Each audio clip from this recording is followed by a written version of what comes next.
레위기 19장 13절 너는 내 이웃을 억압하지 말며 착취하지 말며 품꾼의 싹을 아침까지 밤새도록 내게 두지 말며 너는 기먹은 자를 저주하지 말며 맹인 앞에 장애물을 놓지 말고 내 하나님을 경외하라.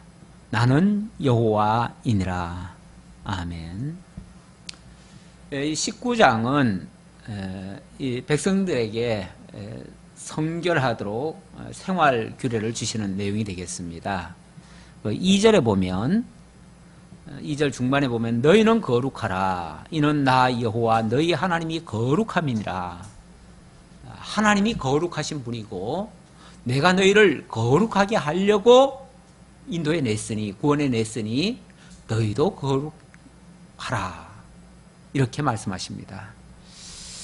어떻게 거룩할 수가 있는가? 거룩함이란 말은 구별된 생활인데요.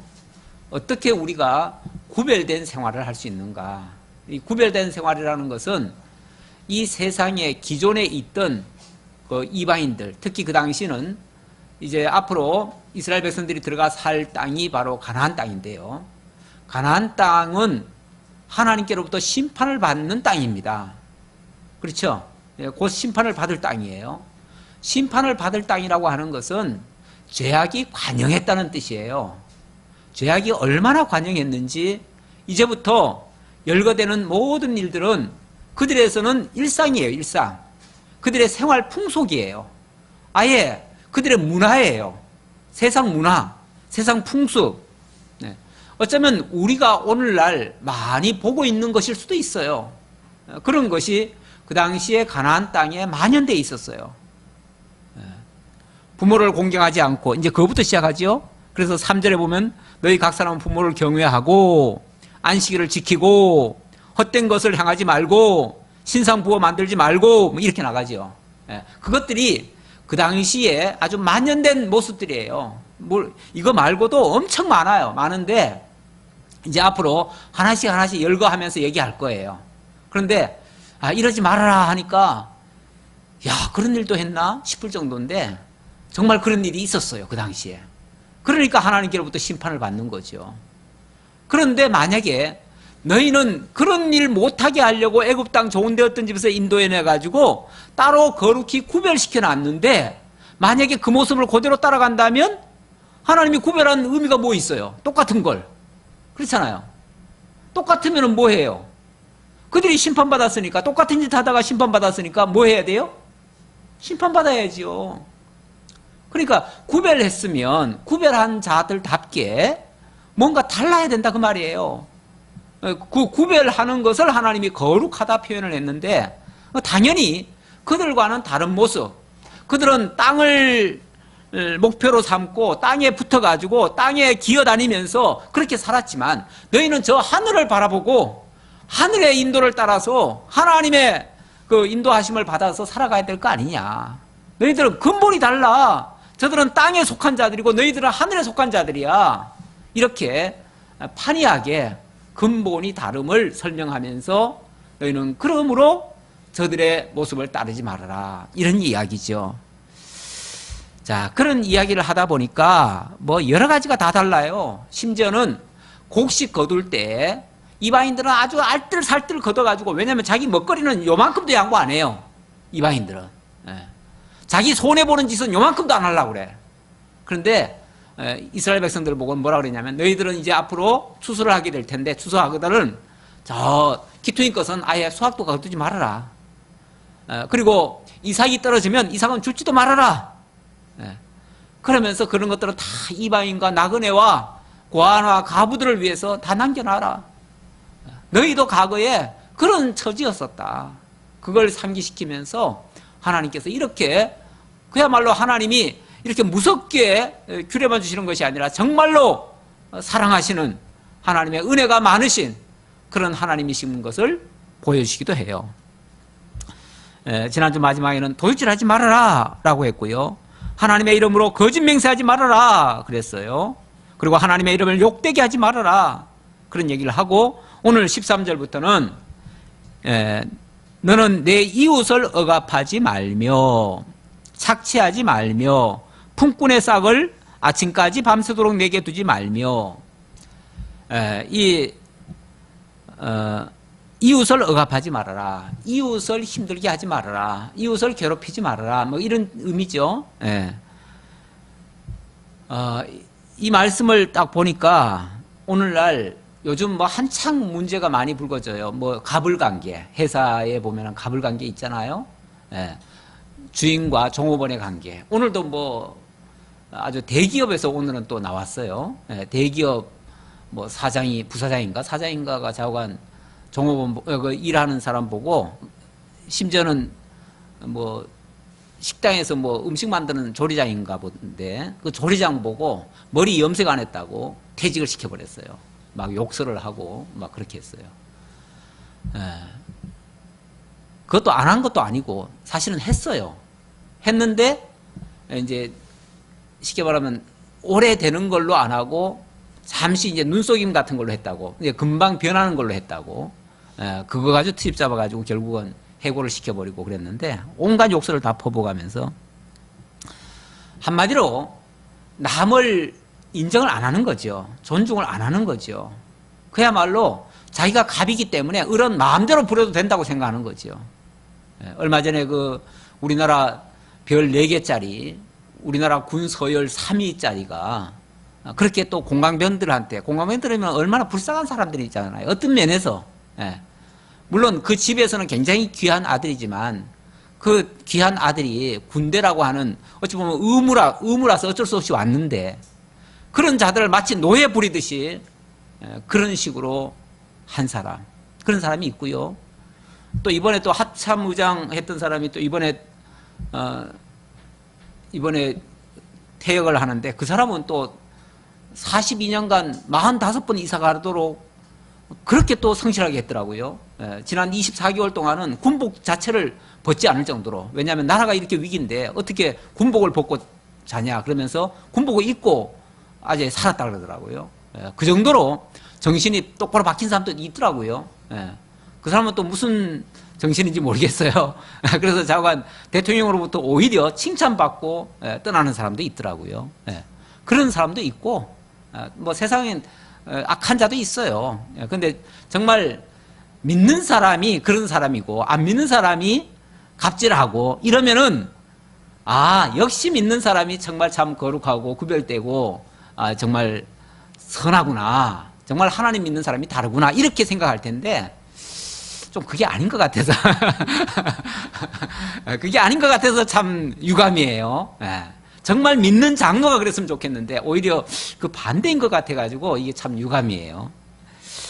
어쨌든 갑질하지 않는 거, 이웃을 향해서 그렇게 억압하지 않는 거, 착취하지 않는 거, 품꾼의 싹을 아침까지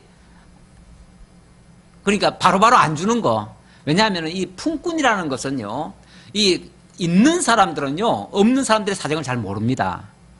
있는 사람들은 뭐 천년 만년 먹을 것까지 막 그냥 챙겨놓고도 더 챙기려고 애를 쓰시는 분들이 막 꽤 있는데 진짜 품꾼들은요 그날 벌어 그날 먹고 사는 사람들이 수두룩해요. 요즘은 그나마 좀 좋아졌습니다. 요즘은 좋아졌는데 제가 어릴 적만 해도요, 제가 어리다는 것이 뭐 몇십 년 전 얘기죠. 그때만 해도 진짜 하루 벌어 하루 먹고 살았어요. 하루 벌면 그 돈에서 절반은 떼어가지고 쌀 한 봉지 사고 또 절반 떼어가지고 구공탄 2개 이렇게 새끼줄에다가 묶어가지고 그렇게 집에 들고 왔어요. 집에는 기본 반찬이 소금하고 된장하고 몇 가지밖에 없고, 그게 기본 반찬에다가 매일 쌀 사고 매일 진짜 연탄 사가지고 그날 이렇게 살아갔는데 만약에 그 사람에게 그날 줘야 할 그 품삯을 안 주면 뭐가 되죠? 그날은 그 사람은 진짜 굶을 수밖에 없는 상황이에요. 사실 옛날에는 이런 형편이 많았다고요. 그런데 만약에 그 품꾼을 좀 뭐 고약하다 해가지고 좀 자기 마음에 안 든다 해가지고 당일에 안 주고 밤새 자기 집에 놔뒀다면은 그 품꾼은 그날 고스란히 굶는 거예요. 그러니 그렇게 하지 말아라 그 말이죠. 그렇게 하는 것은 이방인들은 어떤 계산에 따라서 막 그렇게 할 수가 있어요. 그러나 너희들은 절대 그래서는 안 된다. 심지어는 뭐 돈을 빌렸는데 만약에 바로 안 갚아준다고 해가지고 뭐 어떤 옷을 저당 잡히거나 뭐 이런 경우도 있잖아요. 그랬을 때 밤이 되면 반드시 돌려줘라, 그렇게까지 얘기를 해요. 예. 만약에 안 돌려주면 그날 밤에 그 사람은 추운데 옷도 못 입고 자요. 예. 그야말로 이불도 없이. 왜냐하면 그 사람의 그 옷은 이불과 같아요. 그러니까 그걸로 유일하게 밤을 지새야 되는데 옷을 저당 잡고 안 줘버리면은 뭐가 되느냐 그 말이죠. 그래서 너희는 하나님의 백성이고 하나님의 그 사랑을 전해야 될 입장에 있는 사람이니까 그들에게 하나님의 자비를 보여라, 그런 얘기죠. 예. 그리고 너는 기먹은 자를 저주하지 말며 맹인 앞에 장애물을 놓지 말고 내 하나님을 경외하라. 나는 여호와니라. 사실은 기먹은 자를 내신 분이 누굽니까? 또 소경을 맹인을 두신 분이 누굽니까? 하나님이 주셨다고 그랬어요. 소경도 맹인도 뭐 어떤 장애인도 다 하나님이 하셨대요.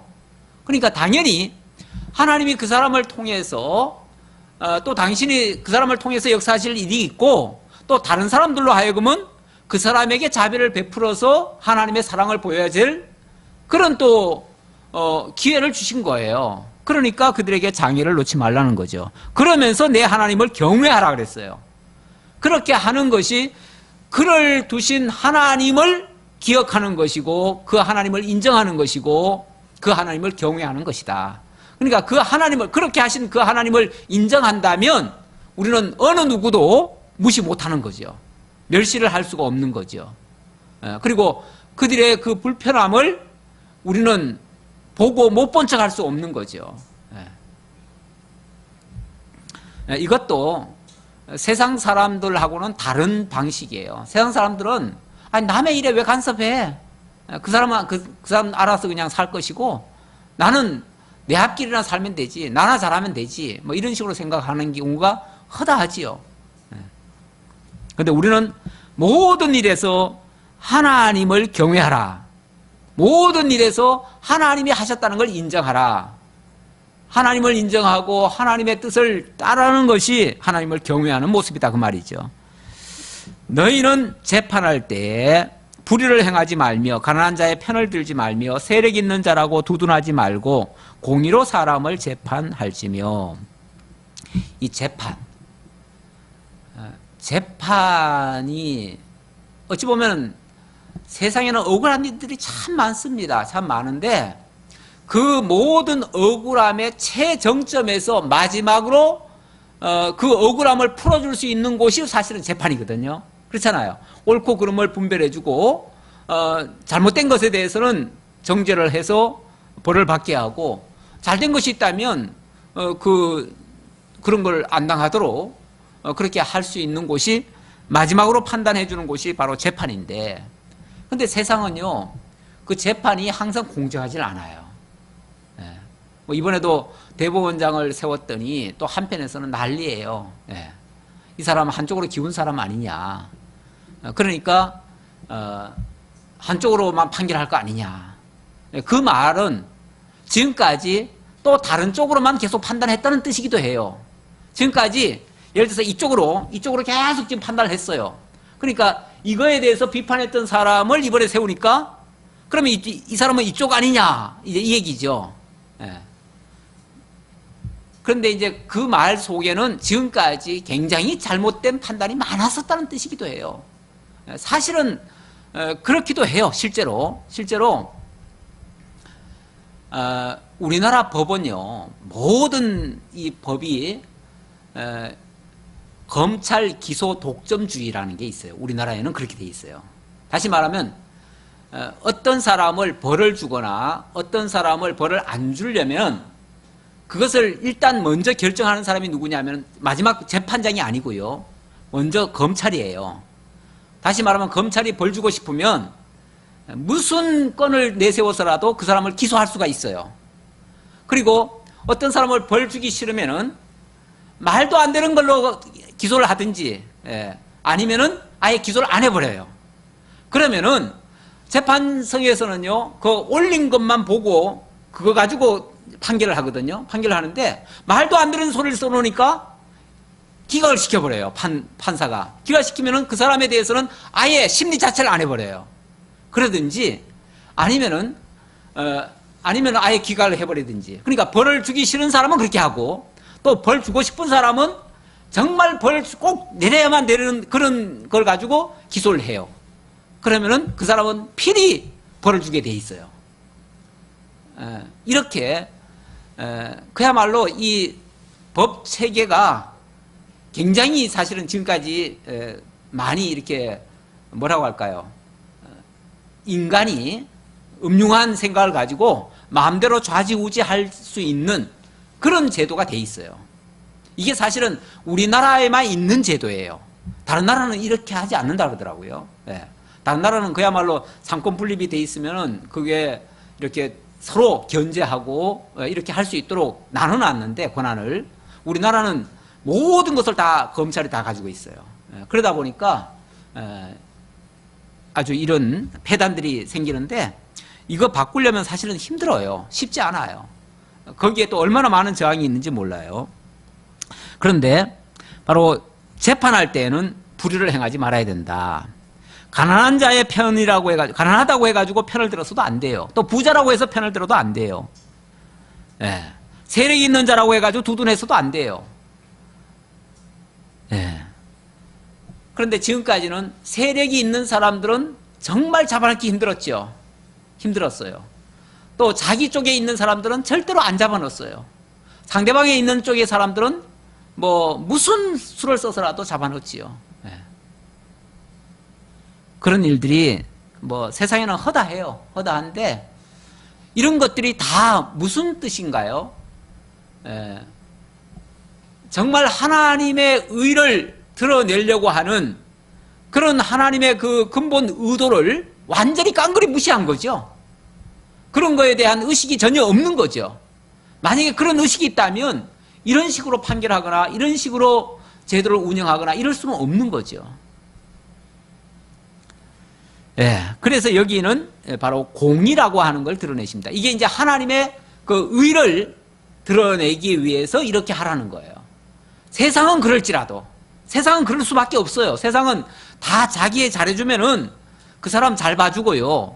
자기 잘해주면은 착하다 그러고요. 인정하고요. 그리고 자기한테 괴롭히면은 다 나쁜 놈이라고 하고 그 사람은 벌 주려고 하고 힘만 있으면 그게 세상의 모습이에요. 그래서 세상은 불의하다고 해요. 하지만 너희는 그렇지 않지 않느냐 그 말이죠. 내가 그 불의한 곳에서 이끌어내가지고 하나님의 공의로 하나님의 정의를 드러내려고 너희들을 세웠으니까 너희는 공의로 사람을 판단해야 된다 라고 말씀하시는 거죠. 너는 내 백성 중에 돌아다니며 사람을 비방하지 말며 내 이웃의 피를 흘려 이익을 도모하지 말라. 나는 여호와니라. 백성 중에 돌아다니며 사람을 비방하지 말라. 원래 이 비방이라고 하는 거는 남을 흉보는 거잖아요. 그렇죠? 남을 흉보는 건데 흉은 가만히 앉아서 보는 건 아니잖아요. 돌아다니면서 남한테 막 이렇게 떠벌리고 이런 것들이 주로 많이 하는 거니까 그런 것들을 하지 말아라. 사실은 우리 입에서는요. 옳다 그러다 외에는 할 말이 없습니다.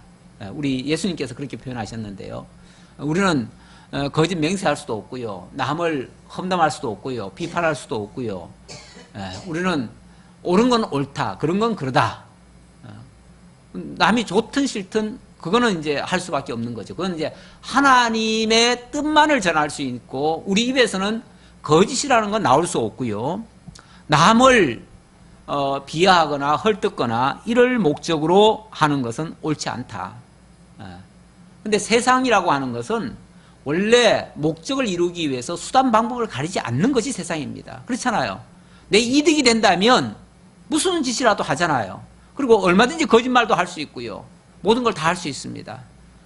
그러나 하나님의 나라에서는 하나님이 세우시는 그런 나라, 하나님을 배우게 하는 이 세상에 있는 나라라 할지라도 하나님을 배워야 되는 곳에서는 그런 걸로는 하나님을 배울 수 있는 게 아니죠. 그건 오히려 하나님을 거짓으로 만들고 속이게 하고 그리고 헛된 뭐라고 할까요?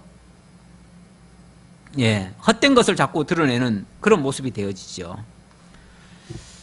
예, 내 이웃의 피를 흘려 이익을 도모하지 말라. 근데 세상은요, 남을 이용해가지고 내 이익이 된다면 남을 얼마든지 희생시키려고도 하지요. 그게 앞으로 보게 될 이방인들의 모습 속에서 얼마든지 나올 겁니다. 그러나 너희들은 그런 일을 하지 말아라. 그런 얘기죠. 너는 내 형제를 마음으로 미워하지 말며 내 이웃을 반드시 견책하라. 견책하라. 견책이라고 하는 거, 엊그제 식약처장이 좀 이제 그 국회에 가가지고 좀 꾸지람을 들었잖아요. 그리고 원래 총리한테도 질책을 당했어요. 질책을 당했더니 자기가 뭐라고 얘기를 했냐면 내가 총리가 막 나한테 짜증을 내서 그렇게 얘기를 해요. 그것 때문에 이제 구설수에 올랐지요. 아니, 총리가 말한 걸 어떻게 그걸 짜증이라고 얘기할 수 있느냐. 짜증이라고 하는 거는 내가 아무 잘못이 없는데 나를 미워하거나 그래가지고 막 거기다 감정을 실어가지고 그렇게 막 책망을 하거나 이렇게 하는 거, 이런 거를 짜증이라고 할 수 있겠죠. 그거는 순전히 감정이죠. 감정이고 내가 잘못이 없는데 상대방이 지가 성질을 못 이겨가지고 하는 것을 짜증이라고 할 수 있죠. 근데 질책이라고 하는 거는 내가 분명히 잘못이 있어요. 잘못에 대해서 이렇게 올바로 지적을 하는 거죠. 지적을 해가지고 그 잘못된 것을 바로 잡게 하려고 하는 것을 질책이라고 하지요. 여기는 이제 본문에는 그걸 견책이라고 얘기했어요. 내 이웃을 반드시 견책하라.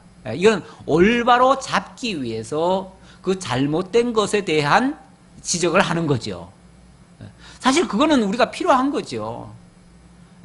남이 나의 잘못된 것을 바르게 지적한다는 것은 이거는 우리가 달게 받아야 될 부분이지, 그것 때문에 내가 짜증날 일이 아니에요. 그것 때문에 반감을 갖거나 원망을 하거나 이렇게 하는 건 안 되죠. 견책은 할 수 있어요. 견책은 할 수 있는데, 내 형제를 마음으로 미워하지 말며 견책하라고 그랬잖아요. 근데 미운 마음이 있고 저는 아주 그냥 꼴보기 싫어, 그래가지고 저는 아주 혼내야 되겠어, 그래가지고 감정을 실어서 한다 그러면 그건 그야말로 짜증내는 거죠. 그거는 완전히 상대방을 깔아뭉개는 거죠. 아주 그 사람을 아주 그냥 혼내켜가지고 뭔가 제대로 못하게 하려고 하는 거죠. 그런 건 안 되는 거죠. 올바른 견책은 꼭 필요합니다. 그러면 내가 그에 대하여 죄를 담당하지 아니하리라. 죄를 담당하지 않는다는 말은 그 사람의 죄에, 예를 들어서 견책을 잘못하고 있는데 견책을 하면 그 사람이 바로 잡히겠죠.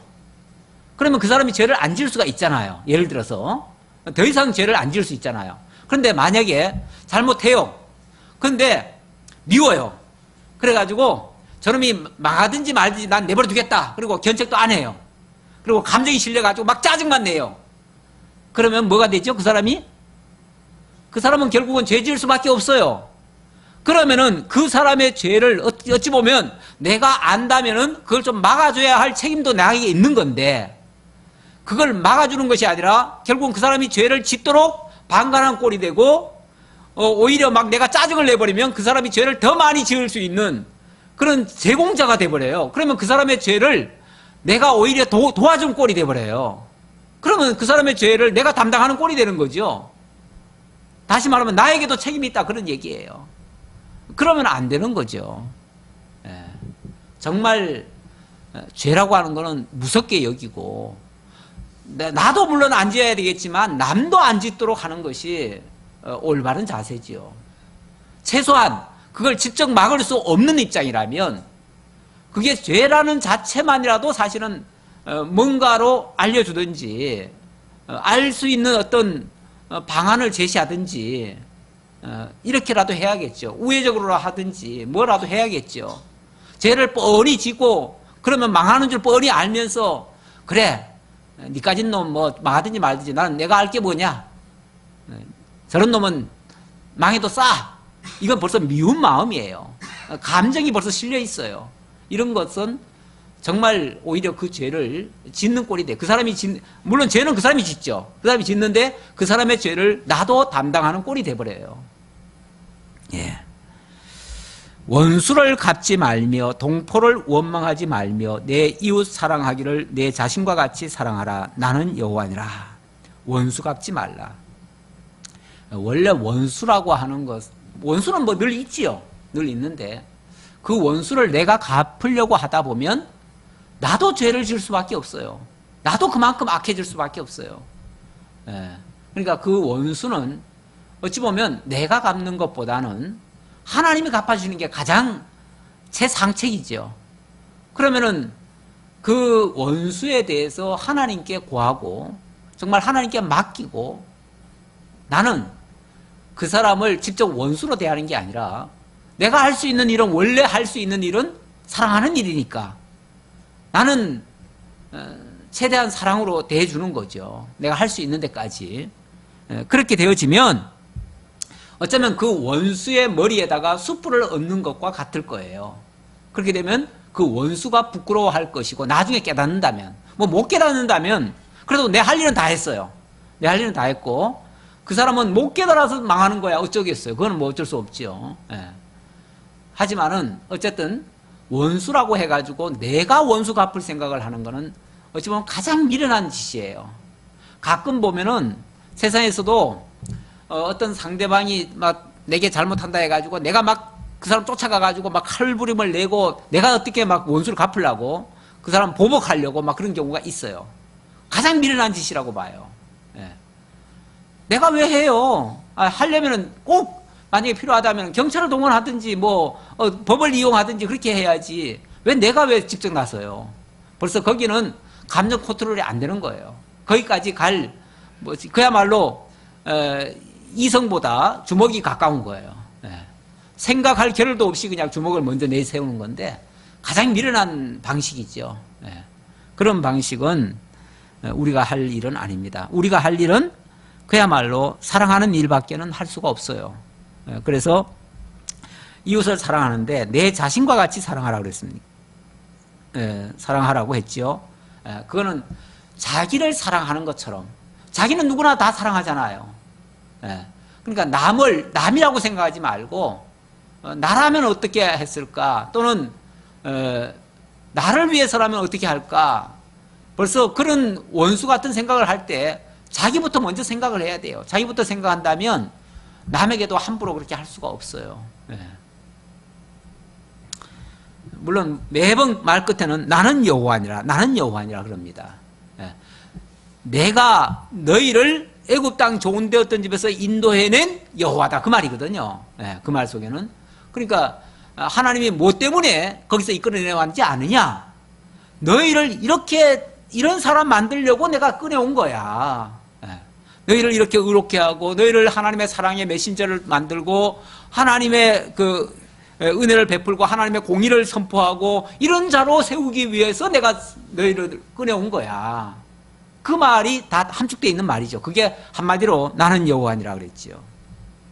19절입니다. 너희는 내 규례를 지킬지어다. 내 가축을 다른 종류와 교미시키지 말며 내 밭에 두 종자를 섞어 뿌리지 말며 두 재료로 직조한 옷을 입지 말지며. 근데 세상은 이런 식으로 해야 성공하는데요. 농사도 요즘은요, 옛날 그냥 고지식하게 전통 씨앗 갖다가 이렇게 뿌려가지고는요, 수확도 못 거두고 돈벌이도 안 돼요. 예. 어떻게 해야죠? 요즘은 이종 교배 같은 그런 걸 많이 해야 돼요. 그래서 뭐 새로운 품종을 만들어야죠. 모든 새로운 품종은 그런 거잖아요. 예. 그런 걸로 해가지고 뭔가 색다르게. 예. 그래서 저 언제 한번 울진에 갔을 때 거기 농산물 무슨 박람회가 하더라고요. 예. 박람회 하는데 그거 가봤더니 위에는 예를 들어서 고추가 달렸던가, 그리고 밑에는 감자가 달리고 뭐 이런 게 있고, 자관 이제 하나로는 안 돼. 양쪽으로 두 가지가 동시에 열리도록 예, 이런 식물들이 꽤 많이 나왔어요. 별 희한한 종자들이 다 나왔어요. 근데 그런 것들은 다 이렇게 이종 교배로 이렇게 만들어진 것들이죠. 예. 이게 이제 좋게 말하면 우장춘 박사가 개발한 그 원리에 의해서 한 겁니다. 근데 그게 쉽게 말하면 그 뭐예요? 유전자 조작이죠. 일종의. 예. 유전자. 물론 나쁜 의미에서 저 GMO 콩 같은 그런 유전자 조작은 아니에요. 그런 것들은 아주 막 병충해를 이기고 뭐 그러면서 굉장히 어찌 보면 굉장히 독한 뭐가 또 나오도록 만든 게 있어요. 그런데 좋은 의미에서에 만들었겠죠. 그런 의미에서 우리 몸에는 뭐 그렇게 해롭지는 않다고 해요. 그런데 몰라요 또. 이게 왜냐면은 우리 GMO 콩 같은 거 이런 거 옥수수 뭐 이런 것들은요 뭐가 나올지 몰라요. 사실은 뭐가 나올지 몰라요. 아직까지는 그래도 큰 저거는 아니라서 그런데 나중에 가면 어떤 문제가 또 있을 것도 같아요. 지금도 좀 의심스러운 게 많은데 어쨌든 이런 식으로 하는 것은 바람직하지 않다. 근데 세상은요 자꾸 섞이길 좋아해요. 섞어놔야 새로운 것이 나오고 그래야 사람들한테 호기심을 갖고 호기심 가져야 상품이 되고 그래야 또 뭐 돈벌이가 되니까. 목적은 다 돈벌이죠. 목적은 다 돈벌이에요. 세상의 모든 기업가나 이런 사람들의 목표는요 오직 수입입니다. 수입. 돈벌이죠. 한마디로 말해서 다 돈벌이를 위해서 하는 거예요. 그러니까 돈벌이만 된다면 뭐 얼마든지 할 수 있겠죠. 그러나 하나님의 원리는 그런 건 아니라는 거죠. 그런 것이 목표가 될 수는 없다는 거죠. 만일 어떤 사람이 다른 사람과 정혼한 여종 곧 아직 속량되거나 해방되지 못한 여인과 동침하여 설정하면 그것은 책망을 받을 일이니라. 그러나 그들은 죽임을 당하지는 아니하리니 그 여인이 해방되지 못하였기 때문이니라. 이거는 이제 그 여종인 경우 해방되지 못한 여인, 여종, 해방되지 못한 여종의 경우는 좀 다르다는 얘기예요. 이 해방됐다 안 됐다 어떻게 보면 기준이 거긴데 해방되지 못했다고 하는 것은 신분이 노예라는 얘기고 노예의 신분은 노예에 또 걸맞는 그 어떻게 쉽게 말하면 그런 것이 있기 때문에 그 한도 내에서는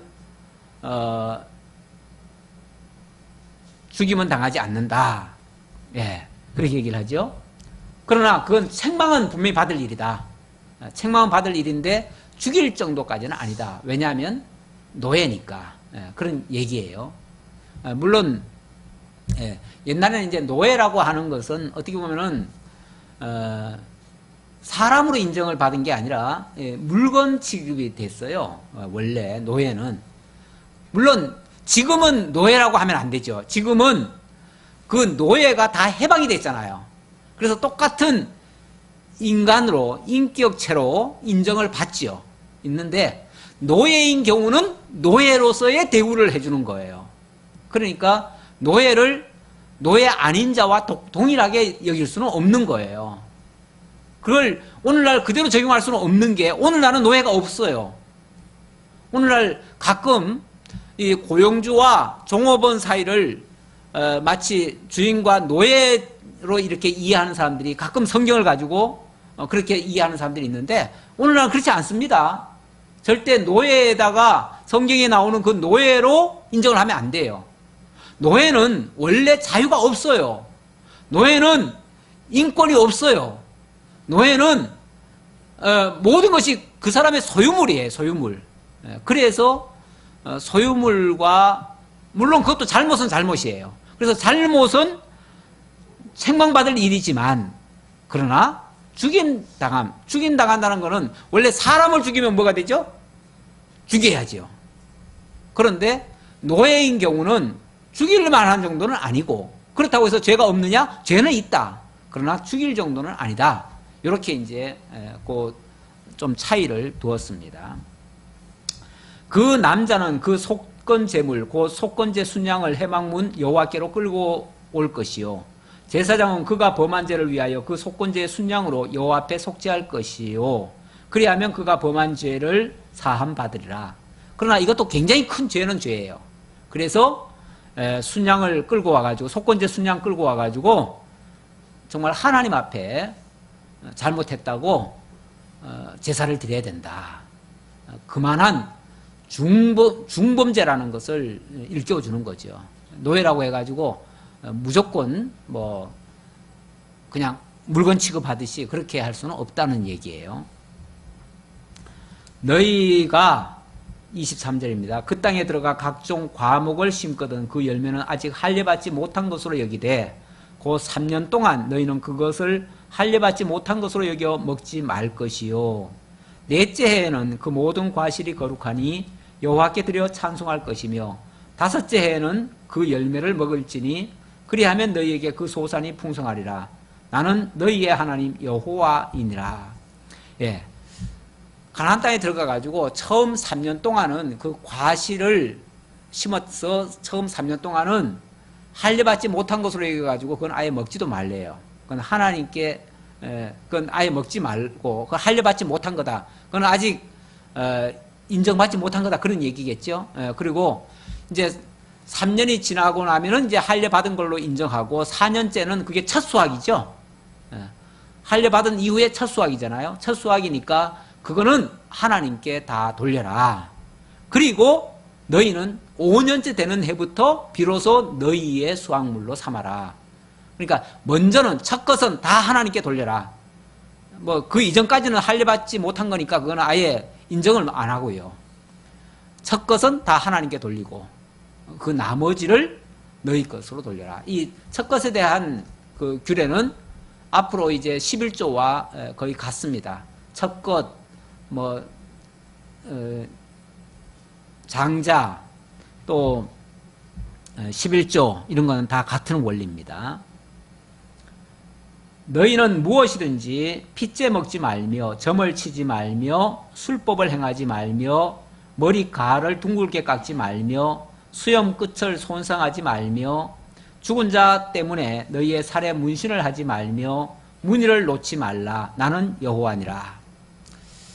우리나라는 그래도 이렇게 심하진 않은데 저 중국에 가보니까 희한하게 머리를 깎아놓은 사람들이 있어요. 가만히 이렇게 동그랗게 잘랐든지 가운데만 잡고 동그랗게 남겨놓고 그런 것도 있고. 근데 여기 이제 하지 말라는 거 그대로 하죠.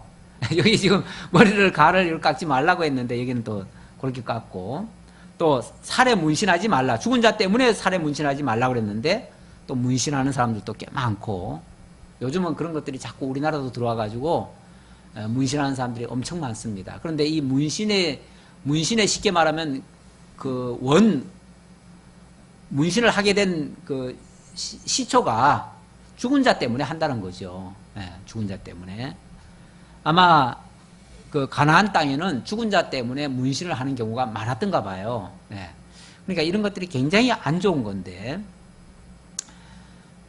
그리고 음식을 먹는데 뭐 이렇게 동물을 잡으면은 아무데나 막 잡아가지고 핏째 막 그냥 막 먹고 이런 경우가 많았는데 너희들은 절대 잡는 것도 아무데서 잡으면 안 되고, 잡는 것도 반드시 회막 앞에 가져와서 잡고, 그리고 또 피는 반드시 다 빼고 먹고, 너희는 이렇게 구별된 그런 생활을 해라, 그런 얘기죠. 그리고 점을 치지 말며 술법을 행하지 말며. 저 안 믿는 세계에서는요, 어찌 보면 모든 게 다 점이고 모든 게 다 술법이라고도 볼 수 있어요. 그냥 뭐 늘상 뭐 재수 좋은 거 찾고 운 찾고 또 오늘은 무슨 좋은 일이 있지 않을까, 그런 어떤 막연한 기대 가지고 있고, 그런 것들이 다 점치는 거나 마찬가지죠. 운수에 맡기고 자기 운명을 거기다가 맡기고 뭘 어디다가 가서 빌기도 하고 이런 모습들. 그리고 술법을 행하지 말라고 했는데 할 수만 있으면 모든 힘을 다 빌리려고 하죠. 뭐 귀신의 힘이라도, 그래서 가끔 뭐 영혼을 판다 그런 말도 하잖아요. 영혼을 판다. 돈벌이만 된다면 영혼이라도 팔 생각하는 사람들. 요즘 뭐 공무원들도 보니까 영혼 없는 공무원 이런 얘기 하더라고요. 시키는 일도 제대로 안 하고 그냥 다시 말하면 생각도 없는 공무원들 자리나 지키고 월급이나 받아가려고 하고 아무 생각 없이 그냥 복지부동 그냥 시키면 그냥 하는 척하고 뭐 뒷책임도 안 지고 그래봤자 쫓아내겠나 쫓아내면 뭐 죽을 때까지 퇴직금 받아가지고 살지 뭐 이런 식의 아주 뭐 막연한 생각 가지고 하는 사람들 이런 것도 일종의 술법이에요. 다시 말하면 수당방법 가리지 않고 모든 걸 다 의지하고 할 수 있는 모든 거 다 동원하고 그런 것도 다 술법에 해당되는 건데 하나님 믿는 사람으로서는 할 수 없는 일들이더라 그 말이죠. 내 딸을 더럽혀 창녀가 되게 하지 말라. 음행이 전국에 퍼져 죄악이 가득할까 하노라. 내 안식일을 지키고 내 성소를 귀히 여기라. 나는 여호와니라. 음란한 일들 이런 것들이 물론 이것도 안정된 그런 데서는 잘 안 나오지만은 어쨌든 그만큼 문란한 곳에서는 이런 것들이 많이 나옵니다. 특히 그 가장 대표적인 것이 소돔과 고모라의 모습인데 소돔성에서는 심지어 그 롯 같은 경우 롯은 상당히 의롭다고 했잖아요. 의롭다고 하는 그야말로 하나님을 그래도 경외한다고 하는 사람인데도 그 악한 자들이 와가지고 막 해코지 하려고 하니까 자기 딸을 내주잖아요. 내주려고 하잖아요. 아주 뭐 어찌 보면은 목적을 위해서라면 무슨 짓이라도 다 할 수 있는 그리고 자기 안위를 위해서라면 그야말로 딸도 팔아먹을 수 있는 그런 못된 모습이 이방인들 세계에서는 흔히 있었어요. 이방인들 세계에서는. 그래서 성경에 여러 번 이런 비슷한 사례들이 나옵니다. 그 레위의 아내 기브온인가 갔다가 왜 잡혀갔잖아요. 그럴 때 마치 그 아내를 갖다가 창기처럼 그렇게 욕보이는데 내주잖아요. 그런 모습도 나오고요. 이런 일들이 정말 이건 이방인들의 풍속에서는 혹시 그런 게 있을 수 있어요. 뭐 어느 나라는 아예 그 아프리카나 이런 어느 나라는 아예 뭐 손님이 오면은 자기 아내로 그냥 대접을 한다고 그러더라고요. 그런 아주 못된 그런 풍습도 있다는데, 그러니까 이 이방인들 속에는 이런 문화들이 있더라 그 말이죠. 이 전혀 없는 얘기가 하는 게 아니고요. 이방인들의 어떻게 보면 나쁜 풍속이 있는데 만약에 그런 것을 분별하지 못하고 유대인들이 히브리인들이 만약에 그 땅에 들어갔다가 저 사람들 저렇게 하는 거 보니까 그것도 괜찮은 것 같은데 하고서 무심코 그 풍속을 따라 들어오면 그것이 전국에 음행이 퍼져가지고 죄악이 가득할까 하노라. 그렇게 될 수 있다 그 말이죠. 그리고 안식일을 지키고 성소를 귀히 여기라. 항상 안식일 중심 또 성소 중심 이스라엘의 민족의 그 문화는 그렇게 만들어져 가야 된다는 거죠. 왜냐하면 안식일을 통해서 하나님의 뜻을 받고요. 그 성소를 중심으로 해서 거룩한 생활을 유지할 수가 있으니까요. 근데 거기를 벗어나면 이방인들 풍속에 젖어가지고 그냥 세상이 흘러가는 모습대로 따라가는 거죠.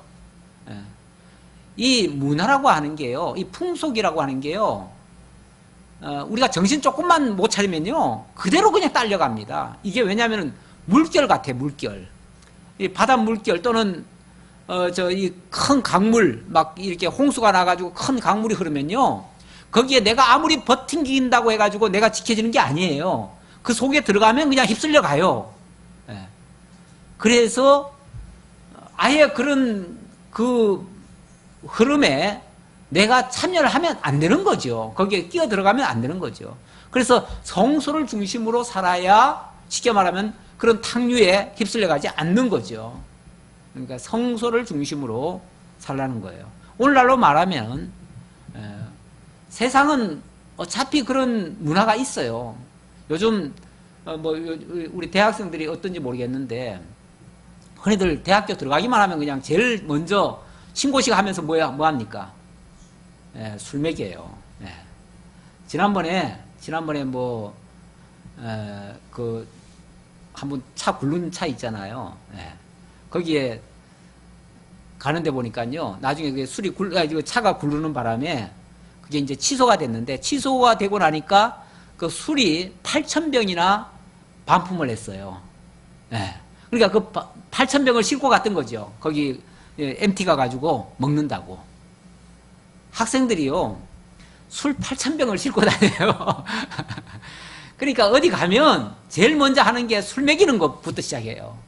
술 먹이고 그냥 지저분한 일들, 그런 것들 시켜요. 그러니까 어떻게 거기 들어가가지고 안 하느냐는 거예요. 그거 안 하다가는 또 맞아 죽는다는 거예요. 그러니까 어떻게 안 할 수 있냐고 그러는데, 안 갈 수 있으면 안 가면 제일 좋아요. 차라리 그냥, 안 갈 수 있으면은. 갈 수 있다면 내가 믿는 사람이라는 걸 분명히 사실은 보여줄 필요가 있어요. 이게 어중간하면은 휩쓸려 가요. 세상에서도요, 내가 분명히 믿는 사람이라는 걸 밝히면요, 안 휩쓸려 갈 수가 있습니다. 그런데 남들 앞에서 내가 믿는다는 고백을 안 하고 그냥 그 사람들 하는 식으로, 저 사람들과 어울리려면 저 사람들과 같이 놀아줘야 돼 하면서 그냥 같이 휩쓸려 버리면요, 그 다음부터는 내가 지킬 수가 없어요. 천하 없어도 주일이면 나는 교회 간다. 천하 없어도 나는 오늘은 예배 드린다.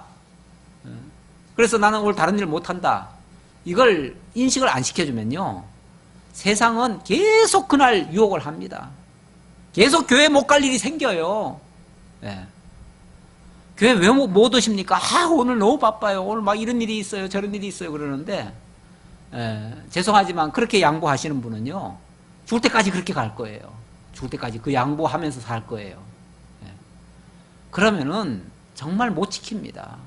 신앙이라고 하는 거는 어찌 보면 정조 같아요. 이건 무너지면 다 깨져요. 이건 그냥 지켜가야 돼요. 지켜야지. 그거를 놓치면은 안 돼요. 그런 의미에서 안식일을 지키고 성소를 귀히 여기라. 나는 여호와니라. 이거 잊지 말아라. 이거 잊는 순간부터 여기서 정신 안 차리면은 너희도 다 무너질 수밖에 없다. 오늘은 요 30절까지 살펴봤습니다. 기도하겠습니다. 아버지 하나님 감사합니다. 아버지 하나님, 우리 하나님 너무나 정밀하게, 세밀하게 이스라엘 백성들 일일이 지켜야 될 일들을 이렇게 일깨우셨습니다. 아버지 하나님, 오늘을 사는 우리들에게도 이 말씀이 정말 거룩히 구별된 자들의 모습으로서 우리에게 교훈을 주고 있습니다.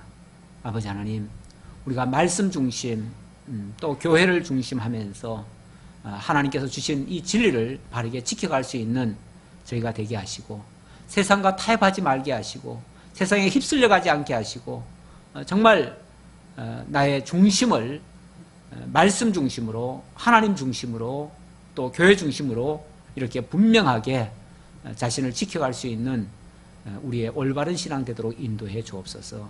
함께해 주옵시길 간절히 바라옵고 예수님의 이름으로 기도하옵나이다. 아멘.